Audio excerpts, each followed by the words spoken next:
আসসালামু আলাইকুম। কামিজের সাইড নরমালভাবে বটলে যাদের সুন্দর হয় না, ক্যাপ হয়ে যায় অথবা বাঁকা হয়ে যায়, তাদের জন্য খুবই ইউনিক একটি টেকনিক আমি আজকে শিখিয়ে দিচ্ছি। তো বটার জন্য যতটুকু কাপড় বাড়তি রেখেছি, সেই বরাবর ১ম এ কাপড়টিকে ভাঁজ করে নিব এবং সেই ভাঁজের যে কিনার আছে, কিনার থেকে ১ম এ কিনারের সেলাইটি দিয়ে নেব। তো আমি একটা ভাঁজ দিয়ে নিয়েছি এবং সেলাই শুরু করে দিয়েছি। আপনারা দেখে বুঝে নেবেন। ১ম এ আমি যে সাইডের সেলাইটি আছে, সেই সাইডের সেলাইটি দিয়ে নিচ্ছি। আর এখানে হিপের জায়গায় যখন আসবো, এখানে হিপের জায়গায় এসে ঘুরিয়ে এখানে চাইলে আপনারা ঠিক করে নিতে পারেন যাতে মজবুত হয়। তো ঘুরিয়ে নিয়েছি।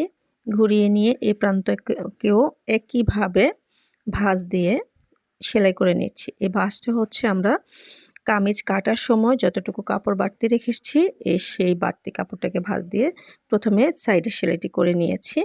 এবারে যে একটু দূরত্বে যে সেলাইটি সেটি করে নিব। তার আগে আমি বোটে ভাঁজ দিয়ে নিচ্ছি। তো আগের সেলাইয়ের সাথে মিল রেখে এখানে সুন্দরভাবে অটোমেটিকই ভাঁজটি পড়ে যায়। একটু শুধু হাত দিয়ে ইয়ে করে দিলে হয়। তো দেখুন আমি এখানে আরেকটা বটা দিয়ে অর্থাৎ আরেকটি ভাঁজ দিয়ে যেই একটু দূরত্বে যে সেলাইটি সেটি দিয়ে নিচ্ছি।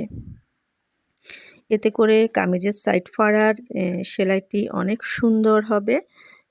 কোথাও কোনো ক্যাপ থাকবে না বা কোথাও কোনো ভাঁজ থাকবে না, বটা থাকবে না। তো যারা নতুন আছেন, নতুন আপুরা যারা সেলাই করবেন তারা এই টেকনিকটি ফলো করতে পারেন। 100% উপকার পাবেন এই টেকনিক থেকে। তো এইভাবে করে যখন হিপ পর্যন্ত আসবো, এখানে এসে হিপের যে লাইনের উপরের দিকে নিয়ে তারপরে এপাশে আসার জন্য আবার এপাশের অংশকেও বটে তারপরে এপাশে আসবো। কারণ আমাদের এই পাশটাকে আগে বটতে হবে, তারপর এপাশে আসতে হবে। তো যখন এপাশে চলে আসলাম, এরপরে ঘুরিয়ে আমি নিচের দিকে মুভ করেছি। নিচের দিকে মুভ করে এরপর এই পাশটিকেও সেমভাবে সুন্দরভাবে একটা ভাঁজ দিয়ে সেলাই করে নিচ্ছি। সেলাইয়ের পরে দেখবেন কতটা স্মুথ আর কতটা ফিনিশিং সুন্দর হয়েছে আমি দেখাচ্ছি। দেখুন কোথাও কোনো ভাঁজ নেই, কোনো ক্যাপ নেই, কোনো বর্ডার নেই, কিচ্ছু নেই। তো এবারে যে নিচের অংশটি আছে কামিজের, এই নিচের অংশটিকে আমি আর ওই নিয়মে করা লাগবে না, এটাকে আমি এই নিয়মে নরমাল যে নিয়ম আমাদের সেই নিয়মে করে নিচ্ছি। একটা ভাঁজ দিয়ে আরেকটা ভাঁজ দিয়ে তারপরে সেলাই করে নিচ্ছি ১ম এ। এরপর এই সেলাইটি যখন হয়ে যাবে উল্টে নিব। এখানে সুতা কাটার কোনো প্রয়োজন নেই।